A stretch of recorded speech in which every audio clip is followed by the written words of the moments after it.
In Japan, there are 7 high school students whose talents are so unique that people often think of them as children of the gods. After seeing these youngsters do so much with their talents, people gave them the name High School Prodigies. Ohashi Ringo, the first and youngest of all the 7 prodigies, is a world-renowned inventor and innovator. The second youngest, Ichigo Aoi, is an excellent swordsman who can dodge bullets and strike with acute preciseness. Next up is the best surgeon the world has ever produced, Kanzaki Keen.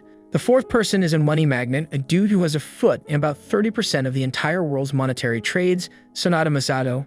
The illusionist and talented magician, Prince Akatsuki, is the 5th most talented prodigy. Sarutobi Shinobu is a world top journalist. Finally, Mikogami Tsukasa takes up the title of the 7th space of the world's best and youngest politician after he was elected to be Prime Minister of Japan following a vote from the heads. One day, fate brought all 7 prodigies together in a plane as they all traveled to Japan. Unfortunately, one of the plane's engines malfunctions and it crash lands in another world. Efforts to find the debris and remains of the 7 prodigies in the real world have been futile, as the rescue team found no traces of the crash. Several days pass by with no news about the plane or the 7 prodigies. A few days after the crash, Tsukasa wakes up in a local inn sleeping beside the other 6 prodigies. The last thing he remembers were moments before the plane crashed. He finds a weird girl with animal-like ears and a tail attending to him and asks her about the others. She tells him they're doing just fine. The girl introduces herself as Lerule and tries to give Tsukasa some goat meat stew. Tsukasa has trouble eating, so she decides to chew the food and put it in his mouth by kissing him. Tsukasa appreciates her kindness and lips and asks her to do more of such. Lerule keeps doing the same thing until the innkeeper, Winona, interrupts them and introduces herself. Tsukasa notices her tail and ears and asks her if they're real. At that moment, Tsukasa was still confused about the world they're in. He asks Lerule and Winona about their weird anatomy, and they tell him they're Buma. Just then, it clicks in Tsukasa's head that the crash had brought them to another world. He tells the ladies they may be in another world and asks them to take him to the crash site. On getting there, he finds how bad the state of the plane is. They should never have survived the crash at all. While he thinks about the odds of something like this happening, a dragon flies by and confirms his suspicions. They're definitely in another world. 1 month later, with all the prodigies now up and running, the village hosts a party in their honor. The 7 prodigies are more than happy to be celebrated by the village, all except Keen, who's still having trouble accepting their new reality. Tsukasa proposes to the prodigies that they research the possibility of them having magic in this new world they're in. The others nod in agreement. Up next, the prodigies introduce the greatest condiment, mayonnaise, to the new world. Everyone gets a taste of the mayonnaise and enjoys it greatly. Winona tells them a story about 7 heroes who came and saved their world from tyrants several years ago, but her son, Elch, steps in and writes off her story. As it turns out, her son isn't so fond of the prodigies. After the party, Tsukasa arranges a meeting and announces their 3 missions in this new world they're in. First, they need to gather information from the new world. Next, they have to find a way back to the real world. And thirdly, they need to pay the village back for their kindness. The others concur to this plan and get on with it. The next day, Ringo repairs everyone's phone and recovers the mini nuclear reactor she made back in the real world. This would be a good power source for her new research. She also finds some bauxite ore and mines it for aluminum. Later that day, some soldiers harass Winona and the villagers. Tsukasa steps in and defends her from the perverts. The soldiers draw out their swords to fight the prodigies. However, they're brought down in a matter of minutes. The soldiers run away with their tail in between their legs and promise to report to the king. On their way back, however, Akatsuki stops them and makes sure they never tell the king about any of the events that happened in the village. When he's back, Tsukasa reignites the spirits in his colleagues and tells them to begin their missions. A few days later, Masato and Elch visit the Nutrilin Mega Merchant Company to get some stocks for the village to survive during the winter. The merchant Jakoi, who heads the Nutrilin Merchant Company, values the goods at extravagant prices and forces Elch and Masato to leave the company. Masato gets so angry that this inspires him to start his own new merchant company. He makes a promise to Elch that he'll bring down the Jakoi's merchant company in just 1 week and teach him how to make money. Elch tells him it's physically impossible to do so, but Masato tells him to watch him. Meters away from them, a homeless young Buma listens in on their conversation. Akatsuki does some magic tricks in front of the kids and wows them. One of the village women thanks Tsukasa greatly for their help in the entire village.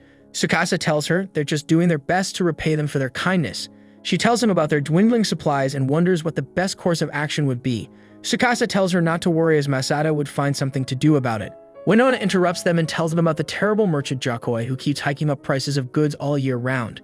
Tsukasa tells them to leave things in businessman Masato's hands. That evening, Masato acquired a permit to open his trading company from the mayor of the town. Elch is surprised he could pull off such a stunt in just 1 day. Shinobu arrives and tells Elch she had a hand in helping out as well. She leaves them shortly and goes her own way. While they prepare to leave, the homeless kid stalking from earlier reveals herself as Rue and begs Masato to accept her under his wing. She wishes to learn the ropes around marketing and business from the man himself. Masato sees the greed in her eyes and agrees to teach her the ways of business. He gets her better clothes and gets to his next meeting with some small merchants around town. There, he proposes they come sell their goods in their shopping plaza and pay them a little percentage of their sales as rent. He also lists out more terms favorable to the merchants, and they accept the deal. Once the merchants are gone, Elch asks Masato if he's good with earning money without doing a thing. Masato tells him to wait and watch the big things happen. The next day, Masato finds a site for their mall and builds a makeshift shopping mall closer to residential access for easier access by the people. Almost immediately, the mall begins filling up with merchants.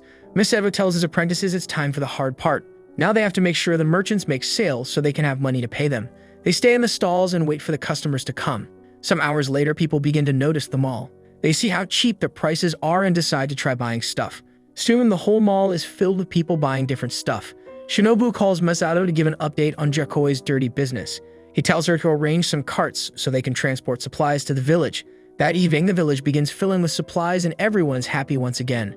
Jakoi hears the news of the new mall that opened up around town, but he's neither worries nor threatened that they'll overtake him. The very next day, Masato puts up some mayonnaise for sale.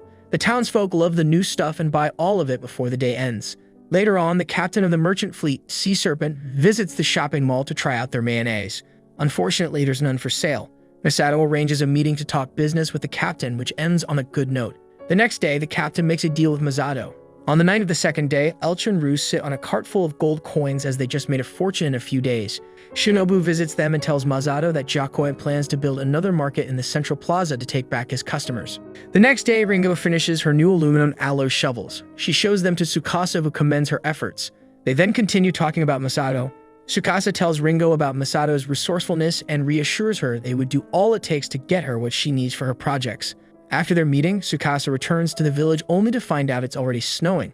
In the meantime, Jakoi finally starts seeing Masato's shopping mall as a threat to his business. He orders his men to buy all the goods the merchants have for sale, so Masato won't have any goods to trade with. Unfortunately for him, Masato already thought ahead. He had brought the traders to his side and had given them contracts relieving them of the horrible tariffs imposed on their goods by Jakoi. Jakoi gets the shock of his life when he finds out he's completely out of business. He tries to buy the merchants back, but it's already too late for him. Jakoi has no choice but to bow down to Masato now that his business is at risk of bankruptcy. Still, Masato refuses to throw him under the bus. Instead, he invites Jakoi to work under him this time. Jakoi has no choice but to join him. After their victory, Masato plays with Rue by the seaside. Elch asks him why he didn't do away with Jakoi. Masato tells him he needs his enemies closer to him. Just then, some slave traders pass by and recognize Rue as their slave. They confront Masato for harboring a slave that's not his and hold her back. Rue walks over to Masato and promises him to be a better merchant and make lots of money to buy her parents back. She begs Masato to buy her from the slave traders and teach her the ways to make money. Moved by her confidence, Masato buys Rue for 100 times the price. Rue tears up and thanks her new boss for saving her life. Hours later, Tsukasa gets the good news from Shinobu on a call. Masato's new mall is doing extremely well. She talks further on some of the information she was able to gather in the city and tells him about the magic capabilities of this new world, including how to use it to their advantage. Before hanging up, she tells him she wasn't able to get information about the 7 heroes of the world as the information about them was destroyed. Tsukasa tells her they have to search for it by all means. While on the call, the villagers finish building the first bathhouse of the village. They take a bath in the pool for a while until someone comes bearing bad news. A few hunters from the village ran into a monster during their evening hunt in the forest. Everyone puts on their clothes and runs to the scene. Masato and his apprentices join them to go look for the villagers in trouble. Luckily for the hunters, Aoi the samurai takes the monster out before it could do more harm. While she fights the monster, the others rescue Mayor Olga, who is hit and bleeding everywhere. In the meantime, Keen takes out her surgical instruments and begins working on saving Olga's life. She works her magic and revives Olga right in front of everyone. When they're back to the mall, the captain of Marcus Findle's Guardian Knights, Inzaghi, arrives at the shopping mall and accuses Masato of making money through illegal means. Even though this is a wrong accusation, the 7 prodigies have no choice but to allow Izanagi to carry out the king's will. Izanagi and his soldiers set the mall on fire despite having people still inside and leave shortly. The other villagers worry what may happen to the people inside the mall, but Ikatsuka uses his magic illusions to bring them out of danger. Once they're all gathered up, Tsukasa finds out Leirul is missing. After searching their small crowd, Tsukasa and the villagers conclude that Leirul has been abducted while they were saving their families from the fire. Ulch proposes they take the fight to Dormant and seize their freedom from his fat hands. However, Tsukasa advises they try a more diplomatic approach to things. He tells the people the dangers they stand to face from making rash decisions and fears the village may bear the brunt of the aftermath. However, Winona steps in and tells him they have no choice but to stand up and fight for their land and freedom. Tsukasa reasons with her logic and changes his bias. He, however, tells the villagers that things may get bloody and they may start a war by rebelling against the Empire. However, the people tell him they're ready to face the results of their actions. Tsukasa offers the people their help and informs them that they'll be making new inventions to help protect them from the knight's weapons. In a large castle, Inzaki dresses Leroux up in a sultry manner and presents her to the leader of Dormant so he can use her to satisfy his desires. When she gets to the king's chambers, Leroux has to bear the disgust of making out with a fatso. The fatso fondles her chest a little bit and goes in for a kiss. Just as his lips are about to touch Leroux's, a strong spark separates them both. The fatso finds out Leroux is a sorcerer, so he orders Inzaki to tie her up. In the meantime, Tsukasa and his army of villagers had already gotten to the gates of the castle. Ringo uses her futuristic cannonball to blast a hole in the castle walls, paving a path for the villagers to cross. Inzaki, upon sighting the villagers, orders his men to shoot them down with arrows. However, their strong durolumin shields protect all of them with 0 casualties. The press went further deep into the castle and took out all of Inzagi's 200 men with the help of the 7 prodigies. Tsukasa and Shinobu sneak past the gates to get to Leroux. As they get into the inner chambers, they meet the Imperial Mage officer, Gale Stafford, who acts as an obstacle to keep them from entering. Outside, Akatsuki flies tall and high in the sky, ready to terrorize the soldiers of Dormant with his magic. He spreads some poison bombs on the soldiers and gets them running with their tails in between their legs. Inside, Shinobu evades all of the mage's attacks and knocks him down with her ninja art. Just then, Inzaki rushes towards them with 2 other men and confronts the duo. Shinobu buys Tsukasa some time to go find Leroux. After checking out a few rooms, he finally finds Leroux tied up in the king's bedroom. Unknown to him, the king was already hiding somewhere and ready to attack. The fat king takes out his handgun and shoots Tsukasa down. Then he removes his knife and cuts out Leroux's clothes. Tsukasa stands up and reveals that he was wearing a bulletproof vest all along. He takes out his own handgun and shoots the fatso in the brains. Don't worry though, they're just rubber bullets, so it doesn't make a mess. After taking out the king, Tsukasa releases Leroux from the ropes and tries to wake her up. However, something weird happens as Leroux's eyes turn blue as she speaks in a weird tone. The thing speaking inside her calls Tsukasa and the Prodigies the 7 Light Faith heroes and tells him to save the world from the giant dragon trying to swallow the entire world. Once the message is delivered, Leroux wakes up in Tsukasa's arms crying happily. The battle ends in the villagers' favor. They let out a cry of victory as they just got their freedom back. A few days after their victory, the 7 Prodigies build a large van for their shows. In the opening scene, they unveil their van in front of a large audience and host a magic show in it. The 7 Prodigies present Akatsuki as a god sent from the heavens to protect their land. Following Akatsuki's magic performance, they present several bowls of mayonnaise and give them out to the people for free. Everyone rushes to grab a bowl of the delicious condiment. After giving out the mayonnaise, Akatsuki continues his magic show and wows his audience. Tsukasa and Masato talk about the new alliance they just formed. They name themselves the 7 Light Faith. Meanwhile, Elch and Shinobu make their way through the thick snow to get to Buchwald Kingdom to find out all they can about the place. After his second magic show, the 7 Prodigies hand out more mayonnaise to the villagers. By nightfall, Tsukasa sneaks into the royal castle to see the mayor Hazeret discuss and merge with him. After negotiating all the terms for the alliance, Hazeret agrees to form an alliance with the 7 Light Faith, all while serving as the mayor of Dormant. The next day, Hazeret announces his alliance with the 7 Light Faith to the people. The guards are low-key happy about the alliance, but they dare not show it. That night, all 7 Prodigies assemble for a meeting to talk about the new state of affairs. Tsukasa tells them to get back to the village while he oversees things here in Dormant. Keen, the doctor, makes a special request for some capital and manpower to build an antibiotic factory for the people. Tsukasa nods in agreement and urges tasks to the other Prodigies. Masato asks Tsukasa about choosing a new leader for their new alliance. Tsukasa tells him he has someone in mind. After the meeting, Tsukasa gets to the pub around town to meet with the current captain of the Silver Knights, Zes Bernard. Tsukasa asks the captain to become the new leader of his alliance, but Bernard tells him he's quit being a knight starting from that day. When asked why, he says he fears getting caught in the crossfire when the Empire finally decides to attack the 7 Light Faith. Tsukasa gets back home and gets more inspired to talk to Bernard again. The next day, Tsukasa visits Bernard in his house. This time, he finds him playing with his daughter. He uses his daughter to conjure up a speech to change Bernard's mind. After delivering a long speech to Bernard, he finally agrees to be the head of the knights. That evening, Tsukasa finds some nobles opposing the alliance. He ignores them and keeps on walking.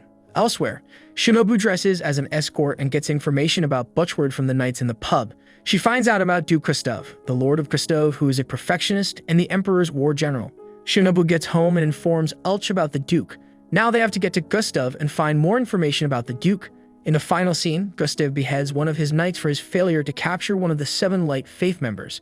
Then he pledges and promises to find the rebels himself and put an end to them. A few days later, after forming alliances with major leaders of the kingdom, Tsukasa begins implementing reforms and rules to fit the new change in leadership. One night after work, his subordinate asks Tsukasa why he's always busy and never sleeps. Tsukasa laughs and reassures his man that he sleeps just fine. The following morning in the village, Ulda makes a full recovery and gets bandaged up. He thanks Keen for her help in reviving him and laughs with his daughter Winona again. Just then, Rue arrives all dehydrated and tired. Winona gives her some water to drink and asks her why she's going on a hunger strike. She tells them she's currently learning the multiplication tables that her boss asked her to learn. The adults play around with her and make her laugh for a little while. Elsewhere, Tsukasa and Masato oversee the production of machine tools and artilleries led by Ringo for their new alliance. Tsukasa tells Ringo he plans on building an aerial defense system so they can engage the Empire fighters in some aerial defense. Masato reminds him about the Emperor's infamous magic spell, the Heaven's Flames, which he used to take out countries and nations in the past. Tsukasa gets in his thoughts and wonders what they could do to counter that. Just then, Lerule arrives to deliver some food to the boys for their hard work. After giving them the food, she asks Tsukasa out for lunch. However, Tsukasa refuses to go out with her and heads off to his meeting. Lerule bursts into tears as she thinks Tsukasa doesn't like her. After he's gone, Masato tells her that Tsukasa has been avoiding her because he feels guilty for wanting to abandon her initially. That night, Tsukasa ends work for the day and dismisses his subordinate to get some rest. Now that he's alone in the room, his vision blurs as he gets super tired. Lerule shows up and knocks on his door. Tsukasa tries to push her away, but Lerule sees herself in. On getting inside, Lerule confronts him and asks for a reason why he hates her too much. Tsukasa tells her he doesn't hate anybody himself. Still, Lerule tells him she feels no hate for him. Tsukasa then decides to tell her the story of his life. He tells her he worked with the people who brought his father to his death after finding out, as a youngster, that his dad was very corrupt. Till that very day, his mother hates his guts and would do anything to bring her husband back to life. Tsukasa condemns himself for acting in such a way and tells Lerule that's the kind of man he is. Lerule cries softly out of sadness for Tsukasa's life. Tsukasa tells her he still doesn't regret ever doing such a thing as he strives to be a corrupt-free politician. Lerule walks closer to him and holds him close to her. She tells him she's never going to hate on him no matter how much he tries. Tsukasa gives in to her words and asks her permission to lay his head on her lap so he can sleep off for the first time in days. While Suzuka sleeps, Ringo, who's been eavesdropping on them the entire time, leaves for her office to cool off. Apparently, she has a crush on Tsukasa. The next day, Akatsuki is accompanied by 2 ladies in the bathhouse. He tries every trick in his book to keep the ladies away from him, but nothing works. He finds Rue all sullen and sad as she couldn't learn the multiplication tables in time. Akatsuki, Aoi, and Keen give her some pointers on how to learn something quickly. Rue leaves the bathhouse happier and ready to learn the multiplication tables. Akatsuki asks her some questions about multiplication and she gets them all. After passing her multiplication test, the time comes for her to learn division. In the final scene, Rue stands and stares at 5 fishes, wondering how the hell she would go about learning division. Upon arriving at Gustav, the city of Duke Gustav, Elch and Shinobu visit an inn to rest from their long journey. The people of the town offer them various fattening foods for them to feast on. Shinobu and Elch make sure to eat and drink while they still can. The commoner waits till both travelers are drunk before showing their rooms to rest and sober up. The innkeeper's daughter, Melinda, silently warns Elch to leave the village while they still can. Her mom drags her downstairs with her and leaves Elch with Shinobu in the room. When they're gone, Shinobu puts off the act and sobers up immediately. She then walks over to Elch and kisses him so he becomes sober. When they're back to normal, she tells Elch that something's suspicious. The people kept encouraging them to eat without even touching the food themselves. She gets up and takes Elch to the inn's basement. There, they find mutilated bodies of former travelers all skewered up and hung in the air. This could only mean the commoners were cannibals. The emergency alarm sounds just then and the commoners step outside to get inspected by Silver Knight, Jean du Leblanc. Everyone assembles and greets the Imperial Knights. Jean checks everyone and ensures that they're all spotless and clean. Then she dismisses them. Just before Melinda and her mom are gone, Jean spots some dirt on Melinda's dress. She calls her back and orders her soldiers to flog her as punishment for being dirty. Elch and Shinobu, who were watching from their room, decide to help the little girl out. Shinobu tells Elch to call home and tell them she's been captured. She then steps out and offers herself to be captured on the condition that the guards stop punishing Melinda for being a child. Shinobu's captured, stripped, and imprisoned in the dungeons. That evening, Jean visits her and orders the guards on duty to leave immediately. In the meantime, Melinda's mother thanks Elch for helping her daughter out. Elch sees through the BS and asks her about the horrible things he saw in the basement. Melinda's mom bursts into tears and tells them they had no choice but to do that to survive. Ever since Gustave had become their leader and enforced his always clean rule, the people of Gustave have had to stop plowing the fields and growing their own food in fear of getting dirty. Their food supply dwindled over time and they were forced to eat people. Elch feels sorry for her and decides to help her. Jean surprisingly releases Shinobu from her chains and asks for her help in defeating Gustave. Apparently, she hid the man's OCD guts and wanted him gone. Shinobu decides to help her out. In the king's castle, Duke Gustave is seen admiring a new golden statue of the emperor his people just built. He tells his subordinate to begin constructing 3 more statues to honor their emperor. The man warns him that procuring more gold may cause the town to go into further despair. However, Duke doesn't care at all. He asks him about their attack on Findolf, but the subordinate tells him they plan on attacking them after the winter. The Duke gets very angry at their sluggish means of attack and gets to his basement. There he takes out his spear of fire, Lage Soleil, and prepares to launch it at Findolf. Lirul, while working, suddenly stops and hears voices in her head warning her about a dangerous force coming at the 7 Light Faith heroes. Gustave launches the spear at rapid speeds towards the village. Almost immediately, Ringo's systems pick up the UFO coming towards them. Her calculations predict the point of impact to be Findolf. She immediately deploys anti-air missiles, but they don't work at all. Tsukasa tells Ringo to keep firing the missiles, hoping they'll deflect the spear towards the ocean. Ringo tries this, but the spear dodges all the missiles. Eventually, it lands in the village and begins its destruction. Almost immediately after landing in the village, the fiery spear manifests itself into a burning night and begins his attack on the village. Tsukasa tells his subordinates to remain calm while he dishes out tasks for them to carry out if they want the village to be saved. Almost immediately, the officials begin procuring all the necessary things needed to put out the fire. Meanwhile, Bernard finds some nobles trapped in the burning street and rescues them.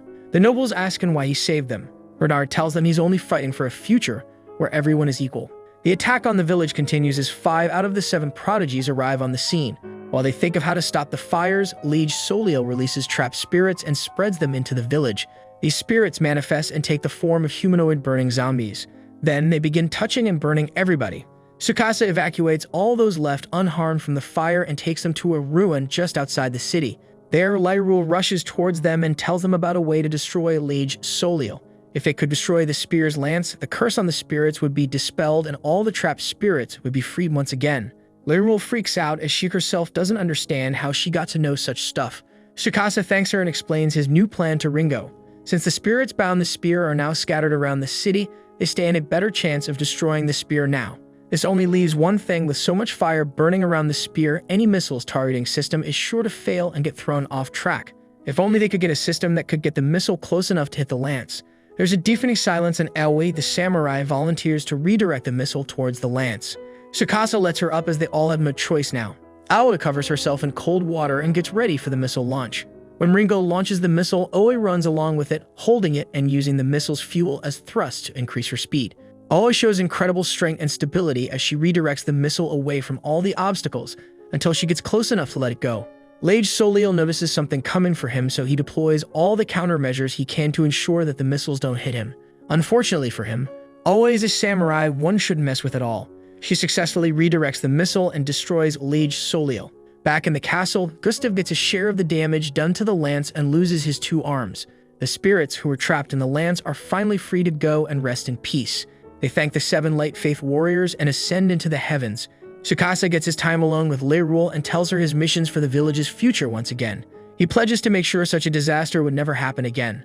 Lyrule thanks him and tells him about the mysterious voice she heard in her head. She then suggests she starts learning magic so she can help Tsukasa out in her own way. Tsukasa gives her the go-ahead. The next day, the entire village erupts in joy for their victory over Lage Soleil. Shinobu calls Tsukasa and rants over the phone about missing all the fun the previous night. Tsukasa commends her for making an alliance with the Azure Brigade Resistance Force and urges to keep up the good work. Just then, Masato arrives to talk to his buddy. Tsukasa tells him about Lyrule's epiphany and wonders what to do about it. While they discuss, Bernard arrives with his new modernized army of 50 men fully equipped with artillery and guns. After losing his arms, Gustave replaces them with fiery ones and instructs his subordinate Oscar to assemble all 10,000 troops and march towards Findolf all at once. This is great news for the 7 Light Faith warriors, as they know Gustave was now impatient and easier to take down in that state. A few hours after the decree is made, the Gustave's soldiers ride through the snowy mountains to get to Findolf all at once. The captain, Marquis Arclight, explains his disappointment in Gustav for making such a hasty decision and attacking the Seven Light Faith head-on. Unknown to them, Bernard and his soldiers had already sighted the front lines from their fort. He orders his men to shoot down some men to strike fear in Arclight's mind. This plan works and Arclight retreats, just like Tsukasa and Bernard predicted. Bernard orders his men to begin pursuing Bernard and his men. Arclight sees through this and does things to make Bernard think they were retreating for real. He plans to capture Bernard and his men in the plain fields around Buchwald with his heavy cavalry. This plan works, but unfortunately for him, this was all part of the grand plan. Bernard keeps a straight face and takes out the heavy cavalry with hand grenades just like Tsukasa had planned. Arclight retreats for real this time into Buchwald. Gustav, on the other hand, remains unfazed as gives his final speech to his troops before sending them off to war. The Azure Brigade begin their attack on Gustav and manage to turn all his soldiers against him. Ringo focuses her sights on Buchwald and sends her killer drones towards the city and demands the surrender of Buchwald to avoid being wiped out. Hours later, Gustav loses the remaining few men on his side and is pinned in his castle. Jean and Shinobu approach him and demand he surrender himself. Being the proud man he is, Gustav refuses to surrender. Instead, he levels up his power and uses his fiery arms to attack the girls. Jean and Shinobu manage to dodge most of his attacks in preparation for a counterattack. They get an opening after blinding Gustav in the eyes and make a move to behead him. Gustav sees through their trick and defends himself. Still, Jean gets to his blind spot and finally takes him down. As he bleeds out profusely, Gustav uses his own blood to create a self-destruct magic spell. Thankfully, Jean and Shinobu escape without getting hurt. Following the battle, the cities and villages begin rebuilding themselves. Marquis Arclight recognizes Tsukasa's wit and strength and decides to be on the winning team. He pledges his allegiance to the Seven Light Faith. A few days later, the ladies in the Seven Light Faith all enjoy sensual massages from the expensive aroma oils made for them by the Imperial Mages. When it's Ringo's turn to get her neuromassage, she gets very shy due to her small stature. The girls recognize what's going on and help massage her chest region to lift her hopes up. Akatsuki also joins the ladies in their neuromassage and has a good time with them. When they're done, they present themselves to Tsukasa and Masato. On seeing Akatsuki in a girl's attire, the duo make fun of him. After the small talk, the Seven Light Faith heroes come together again. First, they discuss Leirul, who is currently learning the ropes around magic to become a mage. They keep discussing their alliance. Masato tells the group he's worried for the Azure Brigade as they may not be completely on their side just yet. Discussing further, Masato tells the group the Azure Brigade may just be recognizing the strength of the Seven Light Faith and are surrendering to avoid fighting a bigger foe while facing Gustav. Tsukasa butts in and tells them the lie Count Conrad told during their meeting. Tsukasa had asked him for the location of the golden statue of the Emperor. Conrad, however, lies about the location and tells him he doesn't know where it is. There's another thing they have to worry about. Is Gustav really dead? Well, they just have to wait and find out. In the meantime, they just have to find a way to bring the people of Azure to their side so they can render the brigade powerless. Before he gets to speak on his plan, Keen, the doctor, butts in and demands that Tsukasa and Ringo, the least rested member of the Seven Light Faith, take well-deserved breaks so they don't break down and fall sick. Tsukasa can't go against his doctor, so he thanks Keen for the advice and suspends their meeting for another busy day. He then asks Ringo, who's had a crush on him for a while now, to go on a date with him. Ringo gets home and tells her assistant. The assistant gets so happy for Ringo about her date. She tells Ringo to make the date count so Tsukasa gets to fall in love with her. Now Ringo has no knowledge on how to pull men to her side. She visits Aoi the samurai to get advice on how to act during the date. Aoi's explanation on the subject matter goes way out of line as she tells Ringo to seize Tsukasa by the balls and break him. Clearly she can't do such a thing. So Ringo visits Keen to hear her say on the matter. This time, Keen's approach is somewhat dangerous. She explains to Ringo a subtle way of graping a man. Ringo gets very surprised at the violent answers she's receiving. That evening, she hits the bathhouse and meets Shinobu there. After asking for her opinion, Shinobu tells her to go later than expected. The next day, Ringo makes sure to arrive at their meeting spot late. Tsukasa finds her hiding and calls to her. Ringo's face immediately goes red after seeing her crush.